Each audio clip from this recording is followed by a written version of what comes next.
Radhe Radhe friends, આજે આપણે બનાવીશું એકદમ સોફ્ટ, જાળીદાર અને મોઢામાં મૂકતા ઓગળી જાય એવા માલપુઆ.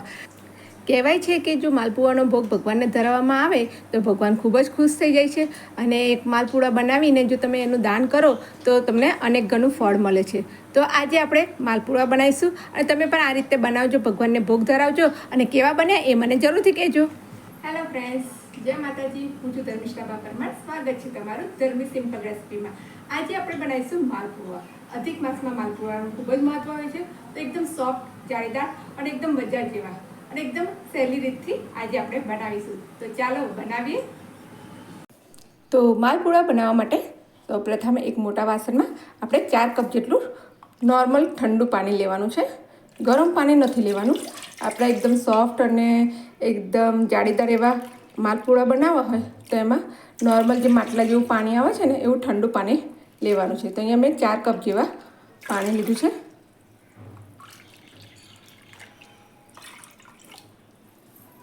હવે તેમાં 3 કપ જેટલો ગોળ છીણીને લેવાનો છે. એ મેં જો ગોળ છીણીને રાખ્યો છે અને એનું માપ પણ કરી રાખ્યું છે. તો 3 કપ જેટલો મેં છીનેલો ગોળ લીધો છે, એ અંદર કરી દઈશું.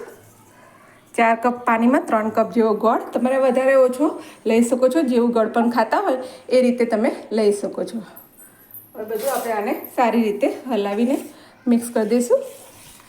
અધિક માસમાં માલપુઆનું ખૂબ જ મહત્વ હોય છે. ભગવાનને જો અધિક માસમાં કે શ્રાવણ મહિનામાં ભગવાનને જો આ ભોગ ધરવામાં આવે માલપુઆનો તો ખૂબ જ લાભદાયક હોય છે, ફાયદાકારક હોય છે અને ભગવાનને માલપુઆ ખૂબ જ ભાવતા હોય છે. તો તમે એક વખત આ રીતથી જરૂરથી બનાવજો. તો આ રીતે બધું ગોળ આપણે ઓગાળી દઈશું. જો તમે ગોળ સમારીને લેશો તો ફટાફટ ઓગળી જશે. તમે જોઈ શકો છો ગોળ હવે સરસ ફટાફટ ઓગળી ગયો છે. એકદમ સહેલી જ રીત છે. કોઈ પણ એક જ વખતમાં જોઈને આ માલપુઆ બનાવી શકે છે. તો હવે ટોટલી ગોળ આપણો સરસ ઓગળી ગયો છે. હવે એમાં આપણે 3 કપ જેટલો ઘઉંનો ઝીણો લોટ એડ કરશું. અમુક જણા મેદાના પણ બનાવતા હોય છે, પણ હું અહીંયા ઘઉંના માલપુઆ બનાવું છું. તો 3 કપ જેવો જે આપણો રોટલીનો લોટ હોય છે એ જ લોટ મેં લીધો છે અને 3 કપ જેટલો લેવાનો છે. એ થોડો થોડો એડ કરતા જઈને અને હલાવતા જવાનું છે, જેથી એની ગાગળીઓ ન પડી જાય.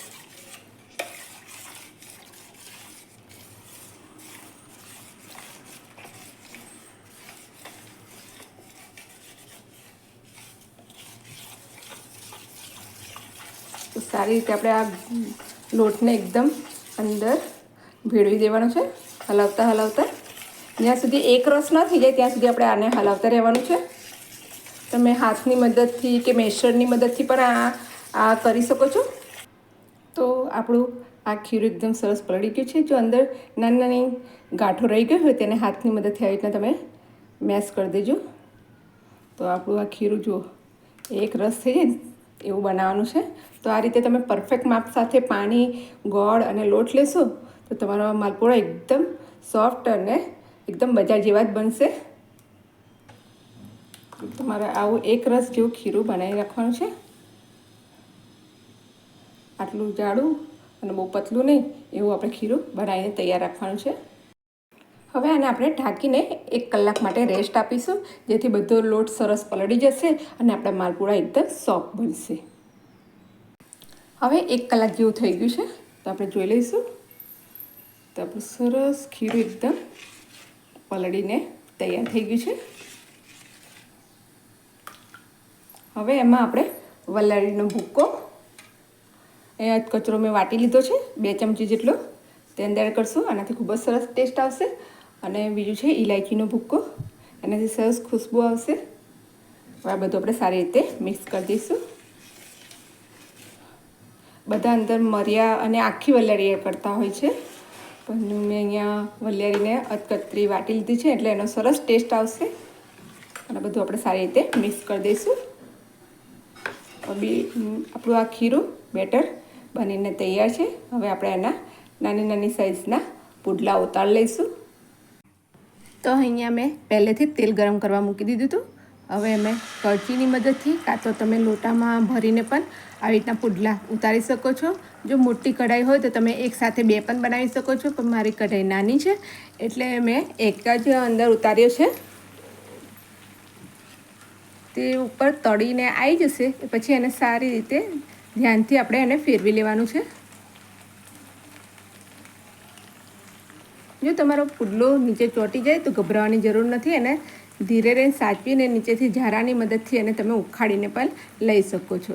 હવે આ રીતે તેલ બાકી ના રહે એ રીતે આપણે કાઢી લઈશું અને ફરી આ રીતે બીજો પુડલા આપણે ઉતારશું. તો અત્યારે ખીરાને મેં લોટામાં એડ કર્યું છે એટલે આસાનીથી આપણે અંદર એડ કરી શકીએ.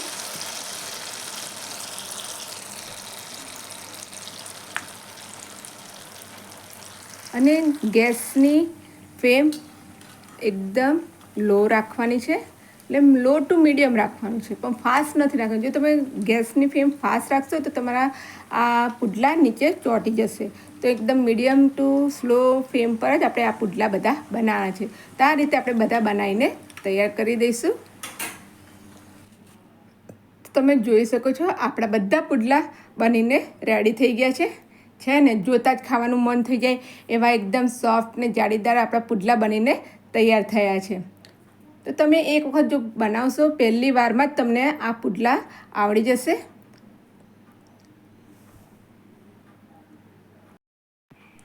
તો હું તમને એક પુડલો તોડીને બતાવું એટલે તમને ખ્યાલ આવી જશે કે કેટલા સોફ્ટ બન્યા છે. એકદમ મુઠ્ઠીમાં આવી જાય એવા સોફ્ટ છે એકદમ. જો હું તોડીને બતાવું તમને, એકદમ આસાનીથી તૂટી પણ જાય છે. તો પછી તમે વિચાર કરી શકો છો મોઢા મૂકતા કેવા ઓગળી જશે ને. કોઈ પણ દાંત વગરના પણ ખાઈ શકે એવા આપણા પુડલા બનીને તૈયાર થયા છે.